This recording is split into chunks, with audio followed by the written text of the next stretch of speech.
Hello students, welcome to my channel Engineers Academy. In this video we will solve these two problems, right? So first I will solve this problem. In this problem we are required to resolve each force acting on the gusset plate into its x and y components, and then we have to express the forces as a Cartesian vectors, right? So we will resolve this F1, F2 and an F3, right? So as we can see that F1 is directed along the positive x-axis, right? So it has only one component, right? So F1 is equal to F1x, right? So since F1 is acting in the x direction, so F1 will be equal to F1x, and it is 900 Newton, right? So if we want to represent this F1 as a Cartesian vector, so then F1 vector will be equal to F1x magnitude and I, right? Since it has only one component which is acting in the I direction, right? So we can write that this is 900 I and this is in newtons, right? Similarly, we need to resolve F2 into its components, right? So if I resolve F2 into its components, so it will have one component which will be acting in the positive x direction, and it will have one another component which will be acting in the positive y direction, right? Since the angle is made with the x-axis, so the x component is the cos component, right? So I can write that F1x, this is the cos component, right? So this is F2x, right? So I will write F2x. So F2x is F2 cos of 45 degrees, and similarly the F2 magnitude is given, this is 750 newtons, right? So I will write that this is 750 cos of 45 degrees, and similarly F2y, right, it is acting in the positive y direction, right? So we will write that this is 750 sine of 45 degrees, right? 750 cos of 45, this is 530.33, right? So this is 530.33 newtons, and similarly this is also 530.33 newtons, right?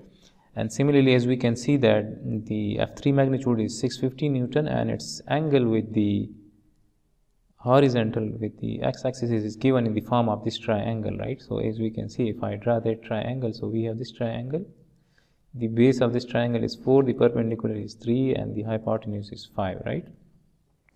So let's say that this angle is theta, right? So if this angle is theta, then this angle is also theta, right? So if I resolve this F3 into its components, so it will have one component which will be acting in the positive x direction, right? And it will have one another component which will be acting in this direction, right? And since you all people must know that these are the components of this F3, so if we add both of these components by head to tail rule, so they should give us this F3, right? So if I move this component in, if I place this component here, right? So this one is, we can write that this is the F3y component and this is F3x, right? So if we add this F3y by head to tail rule, so F3 should be the resultant of both of these, right? So what I mean is that these components, the arrow of these components should always point out in the direction of F3, right? So if I again put this F3y here, so as we can see that the arrowhead of F3x and the arrowhead of F3y and the arrowhead of F3, they should meet at a point, right? Otherwise these two will not be the components of this F3, right? So we cannot say that the F3y component is acting in this direction, right? This is wrong, right? So we have to look into this concept, right? So we can write that F3x is this component, the angle is given in the form of this triangle, so we can write that this is F3. If this is the angle, so then F3x is the cos component, so I will write that this is 650 cos of theta, right? And this is 650, and from this triangle cos of theta is base divided by hypotenuse, right? So we can write that this is 4 divided by 5, and similarly 3y is 650 sine of theta, and this is 650, and from that triangle sine of theta is perpendicular divided by hypotenuse, so this is 3 divided by 5, right? So I will write that this is 3 divided by 5.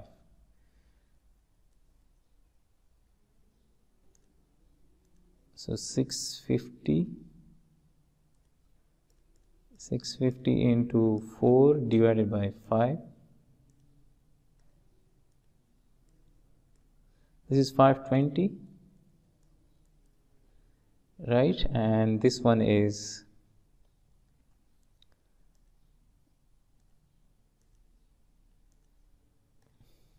3 divided by 5, right? So this is 390. So I will write that this is 390 newtons, right? This is also in newtons. As we can see that this F3y is acting in the negative y direction, so I need to put minus sign here, right? So this is minus 390 newtons, right? So now to represent F2 as a Cartesian vector, so I can write that this is F2 vector, and this will be F2xi plus F2yj, right? So F2x is 530.33i plus this is 530.33j, and this is in newtons. And similarly F3 Cartesian vector is F3xi plus F3yj. So F3x is 520, so I will write 520i minus, right, this is negative, so we will write this minus 390j, right? So this is the solution of this 236 problem, right?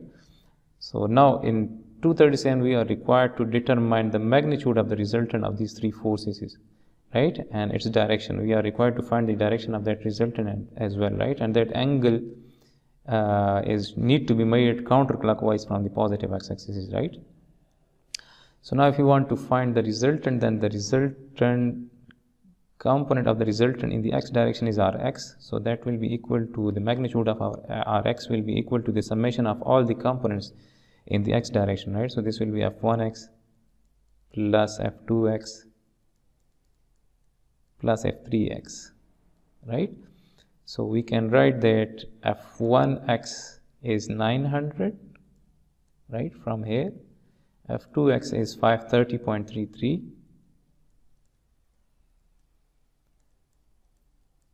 and F3x is 520 newtons. 900 plus 530.33 plus 520, this is 1950.33 newtons, right? So this is the Rx magnitude, and find Ry.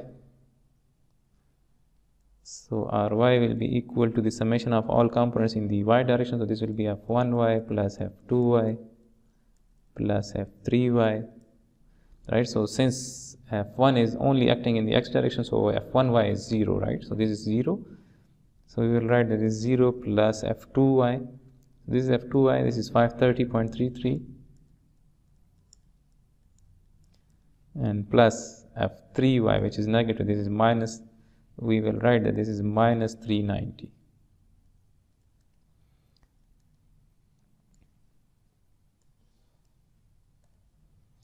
$530.33 minus 390.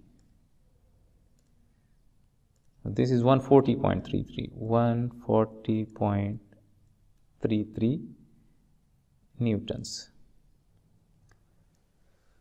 So now if I represent that resultant in a free body diagram, so let's say that this is my positive x-axis and let's say this is my positive y-axis. So Rx has the resultant has one component in the positive x direction and its magnitude is 1950. Let's say this is Rx, right? This is Rx, and let's say that this is Ry.